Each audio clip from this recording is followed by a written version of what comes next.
Wow, nag-harvest na yung anak ko ng niyog at gagawin nilang salad. Ay, bago ang lahat, good afternoon pa sa inyo lahat.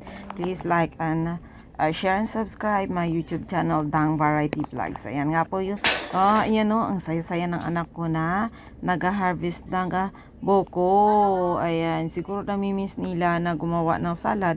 Ayan, madali lang kung gusto nilang gumawa ng salad, kuha lang sila ng buko dahil marami siyang bunga. Grabe, sobrang healthy ng aming nyug, sobrang dami ng bunga. Ika nga, binibless din, no? Yung bunga ng amin buko. Kung binibless yung ang may-ari, mas lalong, no? Binibigyan ng magandang blessing ang aming buko or niyog, guys. Ayan, no? Sobrang dami ng bunga. Could you imagine ilang piraso ba yan, no?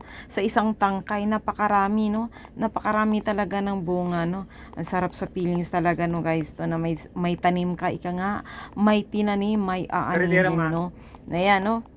Basta may complete ingredients ka lang, madali lang gumawa ng salad. Kung gusto mong uminom ng sabaw or gusto mong kumain ng buko, ayan, kuha ka lang at kumain, no? Ma-enjoy ang life habang tayo ay nabubuhay. At kung lalong may mga tanim tayo sa ating paligid ng mga mga prutas katulad ng buko, anyog na yan, yung pomelo, yung mangga, mayroon langka, mayroong mga kalamansi sa paligid namin, guys, no? Madali lang, no? Mabilis lang talaga, no?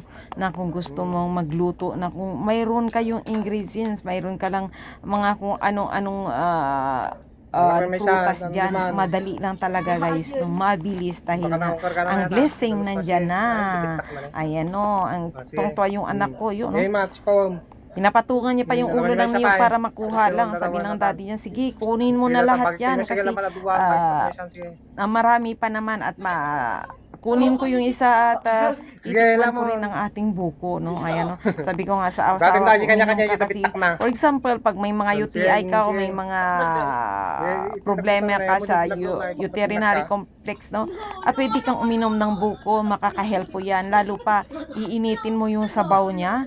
Kung may mga problema tayo sa UTI, may problema tayo sa ihi, ayan, kuha ka lang ng buko, araw-araw, pag may marami ka, iinom ka within 7 days. Ayan, napakalaking tulong na yan. Ayan, thank you so much for watching, guys.